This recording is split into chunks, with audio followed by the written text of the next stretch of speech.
dosen dan dosen pembimbingnya ya, Iya. yang sudah mengarahkan mahasiswanya dalam pengenalan sejarah tentang budaya kita inilah yang di Karawang, pokoknya ya masih Indonesia lah. Masih saya perkenalkan, nama saya Sultan Akto, saya dari Balai Pelestarian Cagar Budaya Iya. Banten. Kebetulan kita di bawah Kementerian Pendidikan dan Kebudayaan. Kebetulan tugas saya sebagai polisi khusus cagar budaya. Di sini jadi saya bertanggung jawab tentang perlindungan dan pemanfaatan situs. Oke. Langsung aja mungkin ya Pak ya, untuk mempersingkat waktu. Oke. Yang pertama, sejarah dari Candi Jiwa ini tuh apa ya, kalau boleh tahu? Sejarah dari Candi Jiwa ya. Jadi kita sebelum masuk pertanyaan itu ya sejarah Candi Jiwa, tapi ini tetap aja mungkin saya akan cerita lah. Saya cerita ini mungkin jawabannya juga. Jadi kawasan cagar budaya Batu Jaya ini atau Perjanjian Batu Jaya ini mulai ditemukan sejak tahun 1984. Nah, jadi 84 itu kebetulan kita di sini tuh ada kegiatan penelitian di daerah Cibuaya dulunya ya 84. Dan dari sanalah, oh ya kebetulan di Cibuaya juga mungkin teman-teman ada yang dari Ngasteng, kalau nggak tahu ada nih. Di sana kita baru menemukan 6 buah titik sebaran situs. Ada 6 buah. Di sana, dari sanalah para peneliti mendapatkan informasi bahwa di Batu Jaya juga banyak gundukan tanah. Dulu masyarakat sini bilang unur atau lemah duhur karena tinggi lah, jadi dengan tahu ya sedikit. Nah, dari informasi dari sanalah para peneliti itu langsung mengarah ke Batu Jaya tahun 84 dan di tahun itu melakukan survei permukaan. Nah, survei permukaan ini adalah salah satu metode dalam ilmu arkeologi. Jadi sebelum melakukan kegiatan harus dilakukan survei dulu, terbentuk survei lapangan. Dilakukanlah survei setiap gundukan tanah. Ternyata dari tahun 84 itu hasil surveinya gini loh Pak, baru dibilang ini setiap gundukan tanah itu ada indikasi sebuah bangunan, tapi belum bisa dibilang bangunan candi. Dan barulah di tahun 1985 itu baru diadakan ekskavasi atau penelitian. Nah, penelitian ini yang dilakukan oleh Pusat Penelitian Arkeologi Nasional, waktu itu dipimpin oleh Pak Mudarjito, bekerja sama dengan Fakultas Sastra UI. Jadi dulu itu mahasiswanya kekayanya diarahkan ke sini, tidak diarahkan lagi ke Magelang. Jadi diarahkanlah ke Karawang tahun 85 itu. Dari 85 sampai saat ini penelitian masih terus berjalan. Tidak hanya dari Pusat Penelitian Arkeologi Nasional, dari Fakultas Sastra UI, tapi dari Balai Arkeologi Bandung, terus juga dari Balai Pelestarian Cagar Budaya yang melakukan kegiatan pemugaran. Nah, sekarang ini kita ini dari tahun 85 sampai saat ini kita ini sudah menemukan lah tentang perjanjian ini dari masa apa, dan itu juga dari hasil penelitian dari tes karbon dating Bataknya, dari temuan-temuannya yang menunjukkan penanggalan pada 2 masa. Masa pertama itu adalah masanya Tarumanegara di abad 5 sampai 7, dan abad 7 sampai 10 itu pengaruh dari Sriwijaya. Itu kalau dari tes karbon dating Batak dan temuan-temuan ya seperti gerabah, dan ada juga arca dari logam itu. Nah, tapi kalau dari penelitian lebih lanjut lagi dari Pusat Penelitian Arkeologi Nasional, ternyata kawasan kita ini dihuni itu sejak abad kedua. Dan itu dengan ditemukannya temuan rangka-rangka manusia akhir masa prasejarah atau protosejarah di kawasan kita ini. Jadi gini, sebelum masuknya Tarumanegara di pertengahan abad ke-5, di sini ada hunian, yaitu nenek moyang akhir masa prasejarah. Ada hunian hingga akhirnya di waktu itu antara Candi Blandongan dengan situs Lempeng ini dulu itu di akhir masa prasejarah itu digunakan sebagai tempat pemakaman. Karena kalau kita melakukan kegiatan penggalian atau ekskavasi di area sini ya, itu kita selalu menemukan temuan rangka-rangka manusia, dan rangka-rangka itu teratur jaraknya dari rangka 1 di cm teratur, dan kita juga bukan hanya satu lapis tapi beberapa lapis, ada sekitar 3 lapis rangka yang kita temukan. Makanya diduga inilah pemakaman. Jadi kenapa Tarumanegara membuat candi di dekat pemakaman? Karena untuk menyebarkan sebuah ajaran agama. Karena kita tahu bahwa dulu itu nenek moyang kita itu tidak punya agama, Tuhan mereka punya Tuhan kayu, batu, itu Tuhan mereka, agama belum ada. yang disebut dengan Anisma ya. Nah itu barulah setelah masuknya Tarumanegara diajarkanlah sebuah ajaran agama antara Hindu dan Buddhanya di sini pelan-pelan dan berkembang. Itu untuk ini ya, untuk perjanjian kita. Dan secara administratif kawasan kita ini terletak di 2 kecamatan dan 3 desa. Desa Segaran, Kecamatan Batu Jaya, dan Desa Lubuin dan Telaga Jaya, Pakis Jaya maksudnya. Itu dengan luas arealnya 5 kilo. Luas areal komplek perjanjian kita. Gitu. Dan untuk hunian masyarakat pendukung perjanjian dari hasil delegasi kemarin itu belum ditemukan. Gimana nih? Hanya kita menemukan batas-batas. Jadi batasnya itu ternyata bukannya tembokan yang mengelilingi itu dengan 5 kilo, itu ternyata sungai yang mengelilingi. Jadi diduga itu masyarakat pendukung perjanjian di waktu itu tinggalnya di luar sungai, di luar inilah, karena komplek ini khusus untuk tempat peribadatan. Jadi tidak ada masyarakat yang tinggal di sini, karena kalau ada yang tinggal di sini takut mengotori tempat yang sangat sakral atau sangat suci. Nah, dijauhi pun tidak. Kalau dijauhi takut itu loh, nanti siapa yang ngasih batas makanan buat ngurus-ngurus. Jadi ada batas lah. Itu ada pengabat. Dijauhi tidak, dan dekat pun tidak. Itu. Jadi Candi Jiwa ini mulai ditemukan pada tahun 1984. Itu. Tapi bukan hanya Candi Jiwa, seluruh komplek ya. Nah Pak, pertanyaan selanjutnya kan sebelum dinamain Candi Jiwa kan dikenalnya sama Unur ya Pak. Nah, bisa di namain Candi Jiwa itu awalnya gimana? Oke, jadi penamaan candi-candi di sini itu bukan nama silsilah dari sananya, tapi masyarakat setempat yang memberi namanya. Jadi kan dulu itu di tahun 70 sana, si Unur tersebut termasuk yang Belandongan ya, yang lainnya juga sering di tempat untuk membalakan hewan ternak kambing oleh masyarakat. Yang sering sekali itu di Unur juga itu. Jadi suatu ketika hewan ternak masyarakat kambing ini, hewan ternaknya nih, ada yang mati. Nah, karena orang sini kan masih awam ya, di tahun 70 sana katanya penunggu Unur sudah minta korban. Nah, akhirnya dinamakanlah Unur Jiwa. Tapi kematian hewan ternak kambing tersebut mungkin itu karena ini loh, sengatan kalajengking atau ular berbisa. Ya, karena orang sini masih awam ya, akhirnya dinamakanlah Unur Jiwa karena sudah merenggut jiwa binatang. Nah, dari Belandongan, kenapa tentang Belandongan? Dulu di tanah, di atasnya ada konstrut tuh. Dan dekat konstrut itu ada gubuk. Dan gubuk itu untuk petani istirahat kalau jam-jam siang. Akhirnya dinamakanlah Unur Belandongan.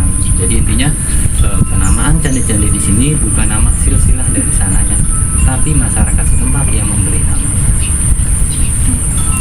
Nah, selanjutnya ya Pak, apa sih yang jadi daya tarik dari tempat wisata Candi Jiwa ini? Oke, daya tariknya satu secara ini ya, ilmu pengetahuan. Kawasan kita ini mulai dikenakan dari akhir masa prasejarah, masuknya Hindu Buddha, dan tentang kebudayaan bahwa dulu itu nenek moyang kita udah mengenal teknologi pembuatan bata. Itu daya tarik untuk para peneliti lah. Yang kedua untuk para wisatawannya, ini loh, kita ini posisinya di tengah-tengah sawah. Nah, itu jadi daya tarik wisatawan Jakarta itu ada tengah-tengah sawah dengan suasana pedesaan. Ini yang jadi buat daya tarik tersebut. Dan daya tarik yang ketiga itu ini sebuah kompleks. Jadi dari candi ke candi itu tidak jauh. Seperti tadi teman-teman lihat adanya situs damar ya. Situs damar ke Candi Jiwa itu berjarak sekitar 150-an lah. Jiwa ke Belandongan nggak jauh kan kalau tarik lurus, hanya 150 juga, 100-an lah. Belandongan ke Lempeng, situs Lempeng itu nggak jauh. Terus Lempeng ke Candi Serut itu tidak jauh. Ini memang kita yang menarik mungkin, cuma memang untuk buat pengembangannya ini masih dalam proses pengembangannya. Mungkin nanti setelah ini akan dibuat jalan-jalan penghubung dari candi ke candi. Itu yang jadi daya tarik yang jelas. Untuk daya tarik yang sementara ini jadi sangat luar biasa itu ini untuk media edukasi. Seperti ya sekarang ini ada tidak hanya dari mahasiswa dari BP ya, dari Unsika, kemarin itu dari Unisma, terus ada juga fakultas dari Banten juga di sini. Karena mereka ingin menggali sejarah. Ini ya bukan hanya sejarah orang Kerawang, tapi sejarah bangsa kita di masa masa lalu. Selanjutnya Pak, ini ide dari tempat wisata ini awalnya tuh bisa dijadiin jadiin tempat wisata aja nih, itu gimana Pak ide awalnya itu? Jadi bukannya ide ya, ini memang jadi itu pemerintah itu ini untuk menggali sebuah sumber untuk menganggap perekonomian masyarakat, ini harus menggali. Jadi menggali itu bukannya ide, tapi mau direncanakan. Rencanakan bahwa ini akan menjadi destinasi wisata yang terbesar, terutama di Kabupaten Karawang lah. Jadi memang itu ya intinya memang udah direncanain, bukan ini. Walaupun memang ya terus terang untuk para wisatanya memang belum dibuka secara resmi ya, tapi pengunjungnya sudah mulai berdatangan. Dan kita ini per bulan ini sudah tercatat bulan kemarin itu sekitar ada 6.000-an pengunjung. Ya ini ibaratnya angka bagus lah buat kita lah, karena kan di akhir masa pandemi ini orang sudah mulai banyak yang berdatangan gitu. Jadi ya intinya itu memang direncanakan untuk pengembangan ini, direncanakan. Yang selanjutnya di sini kan diketahui ada museum ya, museum Candi Jiwa. Nah, peninggalan apa sih Pak yang ada di museum itu?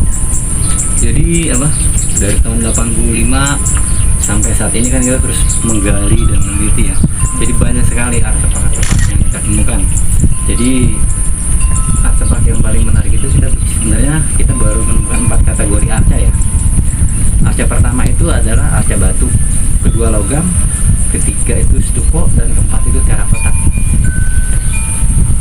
Nah, terakota ini adalah bahan dari tanah liat. Itu dia pun menggambarkan tokoh-tokoh dalam agama Buddha. Dia kecil bentuknya, nanti bisa dilihat. Terus yang stupo ini adalah arca, biasanya itu dihias di dinding-dinding candi. Itu ada arca kepala binatang, kepala manusia, itu macam-macam motif. Ada juga Pak hiasan kayak bunga apa gitu. Terus arca logam, yang logam kita temukan ini kita baru menemukan belum lama ini tapak tangan emas. Jadi hanya sepotong ya, emas. Terus juga kaki 3 buah kaki perunggu. Arcanya juga ada arca batu, itu seperti arca ya, itu hanya badan aja belum bisa ditentukan ini apa-apa gitu, menggambarkan kalau di Hindu atau itu dewa apa gitu, belum bisa ini. Oke, Bapak mungkin segitu aja pertanyaannya. Bapak terima kasih banyak buat waktunya. Kita izin buat lihat-lihat ya Pak ya. Oke, siap. Sebelum ada saya tambahkan lagi ya, karena ini sangat penting juga ya. Perlu kita ingatkan karena kita kan dari akhir masa prasejarah ya. Nah, di akhir masa prasejarah itu yang kita anggap luar biasa ini, nenek moyang kita itu dulu itu sudah hidup secara berorganisasi, bercocok tanam. Nah, dengan bukti pembuatan bata candi ini ada seramnya, ada kulit pandinya. Pantaslah dari dulu itu Karawang sebagai lumbung padi ya. Ya, hingga akhirnya di waktu itu bala tentara Mataram itu untuk penyerangan ke Batavia itu, Karawang dijadikan tempat sebagai lumbung padi bala tentara itu penyerangan ke Batavia. Itu salah satu peninggalannya itu ada di dekat makam Rawagede itu, makam Joko Tingkir. Nah, di situ itu ada, nanti adik-adik kalau mau ke sana itu bisa lihat di makam itu ada batu pipisan untuk membungkus obat. Jadi dulu itu orang Karawang dengan orang Mataram itu udah ilmu lah. Dia mengajarkan ilmu pengobatan, kita mengajarkan ilmu pertanian. Dan wisata ini pun menggali sumber tapi tidak merusak sumber yang ada. Jadi tetap kita memunculkan sektor pertaniannya, karena ini salah satu adalah budaya budaya masa lalu lah. Karena kita tahu Tarumanegara itu kerajaannya itu sangat makmur karena masyarakatnya hidup secara berorganisasi bertani. Nah, itu nomor satunya di bertani, nomor 2-nya itu nelayan, dan ketiga itu dagang gitu. Terus juga tambahan lagi masih banyak sebenarnya. Jadi banyak nggak apa-apa ya, kita dong-dong aja. Jadi kenapa tadi kan abad 5 sampai 7 sampai 10 kok bisa tahu gitu ya. Nah, ini karena memang ada beberapa beberapa informasi walaupun sangat minim. Pertama itu dari Cina. Jadi Jadi dulu itu di masa Tarumanegara, memakai buku serupa itu ada seorang biksu namanya Pasen. Dia itu sempat mencatat tentang kemunduran masa Tarumanegara. Jadi dalam catatannya dia itu menyebutkan di tahun 669 itu masih ada utusan yang dari Tolomo yang ke Cina. Kebetulan orang Cina menyebut nama Tarumanegara itu dengan sebutan Tolomo. Itu masih ada. Dan semenjak tahun itu sudah tidak ada lagi utusan yang dari Tolomo yang ke Cina. Apakah ini sesuai dengan bunyi prasasti yang ada di kota Kapur yang bagian akhir itu menerangkan bahwa Sriwijaya ingin menaklukkan kerajaan yang ada di tanah Jawa. Di waktu itu di tanah Jawa itu hanya Taruman yang dikatakan. Dan sejak dari situlah diperkuat lagi kesimpulan bahwa kemunduran masanya Tarumanegara karena ada masuknya pengaruh dari Sriwijaya di abad ke-7. Hingga akhirnya budaya yang berkembang di sini. Dan yang luar biasa lagi, ternyata Pasen tidak hanya mencatat tentang kemunduran, tapi dia mencatat juga bahwa di masa Tarumanegara itu sudah hidup beberapa masa. Jadi tidak hanya Hindu-Buddha di waktu Tarumanegara itu, tapi ada kelompok masyarakat yang menganut ajaran kotor, agama kotor. Jadi agama kotor ini bukan agama yang salah, tapi agama tidak sejalan dengan ajaran rajanya, yaitu masih ada orang yang menganut aliran kepercayaan animisme di masa Tarumanegara. Nah, yang kita bangga apa? Seorang raja di waktu itu membebaskan rakyatnya untuk memeluk agama apa saja. Dan di situ juga kita lihat bahwa masyarakat di waktu itu toleransi antar umat beragama sudah ada. Ini yang sangat luar biasa buat bangsa kita. Ini. Terus sifat gotong royong. Kenapa ada sifat gotong royong? Karena pembangunan bata candi ini kan batanya bentuknya variasi ya, banyak pendek. Memang bata itu didapat bukan dari satu pabrik atau dua pabrik, tapi pemberian masyarakat, sumbangan. Misalkan saya mau nyumbang berapa nih, nah itu makanya batanya ya variasi dari luar karena hasil sumbangan. Karena dulu itu nenek moyang itu lebih mementingkan tempat ibadah dibandingkan dengan tempat tinggal. Itu ibadah bagusin tempat tinggal, mereka biasa. Itu saja. Oke, sebelumnya saya terima kasih banyak yang buat dari semua. Mudah-mudahan informasi ini bisa bermanfaat. Iya, amin. Terima kasih banyak. Bapak, terima kasih banyak. Ya, sama-sama. Mohon maaf mengganggu waktunya, Oh, enggak Bapak. apa-apa. Ya udah, buat semuanya karena kita sudah mewawancarai Pak Sunarto, kita tutup aja. Terima kasih atas perhatiannya. Wassalamualaikum warahmatullahi wabarakatuh. Ayo Pak, terima kasih ya Pak. Ayo, sama-sama.